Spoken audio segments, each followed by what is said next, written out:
சுதந்திர தினம் அப்படின்றது ஒரு வெறும் விழா கிடையாது. இது 1000 உயிர்களின் கனவு. நம்மளுடைய சரித்திரத்தை நினைவு கூற வேண்டிய ஒரு நாள் அப்படின்னு கூட சொல்லலாம். இந்த சுதந்திர தினம் அப்படின்னு சொன்னாலே நம்மளுக்கு ஞாபகம் வரக்கூடிய தலைவர்கள் சுபாஷ் சந்திர போஸ், மகாத்மா காந்தின்னு எத்தனையோ பேர் இருப்பாங்க. ஆனா ஒரு சில தலைவர்களை பத்தி இன்னும் பல பேருக்கு தெரியறதே இல்லை. அப்படிப்பட்ட தலைவர்களை பத்தி தான் நான் இன்னைக்கு இந்த ஷார்ட்ஸ்ல சொல்ல போறேன்.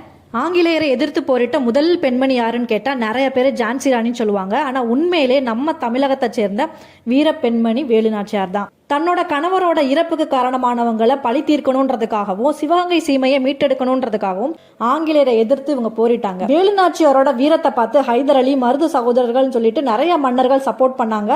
ஸோ கடைசியில வேலுநாச்சியார் ஆங்கிலேயர்களை வெற்றி கொண்டாங்க. வெற்றி கொண்டு சிவகங்கை சீமையை மீட்டெடுத்தாங்க. வேலுநாச்சியார் பத்தி பேசுறப்ப நம்ம குயிலியை பத்தி கண்டிப்பா பேசியே ஆகணும். வேலுநாச்சியாரோட பெண் படை பிரிவினரோட தலைவி தான் இந்த குயிலின்றவங்க. இவங்க ஆங்கிலேயரை எதிர்த்து போரிடுறப்ப தனியா மாட்டிக்கிறாங்க. தன்னோட உயிர் போக போகுதுன்றது அவங்களுக்கு தெரியும். ஆனா ஆங்கிலேயர்களை எப்படியாவது தோக்கடிக்கணும்ன்ற ஒரே காரணத்துக்காக தன்னோட உடல் மீது அவங்க நெருப்பை பத்த வச்சுக்கிட்டாங்க. அதாவது தன்னைத்தானே தற்கொலை படையா மாத்திக்கிட்டு ஆங்கிலேயர்களோட வெடிமருந்து கிடங்குல போய் குதிச்சுட்டாங்க. அந்த நிகழ்வுனால ஆங்கிலேயர்களோட வெடிமருந்துகள்ல முக்கால்வாசி எரிஞ்சு போகுது. ஆங்கிலேயர்கள் தோத்து போறதுக்கு இதுவும் ஒரு மிகப்பெரிய காரணமா அமைஞ்சிச்சு. அடுத்ததான் நம்ம பார்க்க போற தலைவர் பூலித்தேவன். இவர் நெற்கட்டும் செவ்வல் பகுதியை ஆட்சி பண்ணிட்டு வந்தவர். ஆங்கிலேயர்கள் வரி கட்ட சொன்னப்ப வரி கட்ட மறுத்து எங்களால கட்ட முடியாது அப்படின்னு சொன்னவர் யாருன்னு கேட்டா நம்ம கண்ணை மூடிக்கிட்டு கட்டபொம்மன்னு சொல்லுவோம். ஆனா அதுக்கு முன்னாடியே எங்களால வரி கட்ட முடியாது, உனக்கு ஏன் நான் வரி கொடுக்கணும்னு சொல்லி கேட்டவர் தான் இந்த பூலித்தேவன்.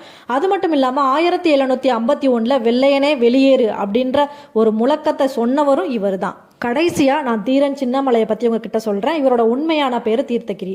ஒருத்தரோட வாழ்க்கை முழுக்க வீரம் நிறைஞ்சிருக்குமா அப்படின்னு கேட்டா இவரோட வாழ்க்கையை நம்ம அதுக்கு எடுத்துக்காட்டா சொல்லலாம்.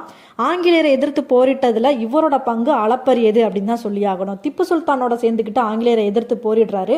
திப்பு சுல்தான் இறந்ததுக்கு அப்புறம் அரிச்சலூர் போனவர் ஓடாநிலை கோட்டையை கட்டி அங்க இருந்துகிட்டே ஆங்கிலேயர்களை எதிர்க்கிறாரு. அதாவது உள்ள இருந்துகிட்டே, வெளியில எங்கேயும் போக மாட்டாரு. அந்த கோட்டைக்கு உள்ள இருந்துகிட்டே ஆங்கிலேயர்கள் எல்லாத்தையும் தோக்கடிக்கிறாரு. ஜாதி சமயம் எதுவுமே பார்க்காம நிறைய இளைஞர்களுக்கு போர் பயிற்சி கொடுத்து ஆங்கிலேயர்களை எதிர்க்க வைக்கிறாரு. என்னதான் ஆங்கிலேயர்கள்ட்ட பெரும் படை இருந்தாலும் நம்மளால இந்த தீரன் சின்னமலையை தோற்கடிக்கவே முடியாதுன்ற நிலைக்கு வந்த ஆங்கிலேயர்கள் கடைசியா இவரோட நேருக்கு நேர் போரிட முடியாதுன்னு சொல்லி சூழ்ச்சி பண்ணி அவரை தூக்கில போட்டாங்க. அப்படிப்பட்ட ஒரு வீரர் தான் இந்த தீரன் சின்னமலை.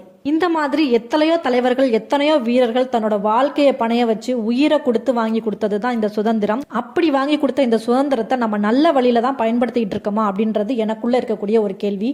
அதுக்கான பதில் உங்ககிட்ட இருந்தா கமெண்ட்ல சொல்லுங்க. ஜெய்ஹிந்த்.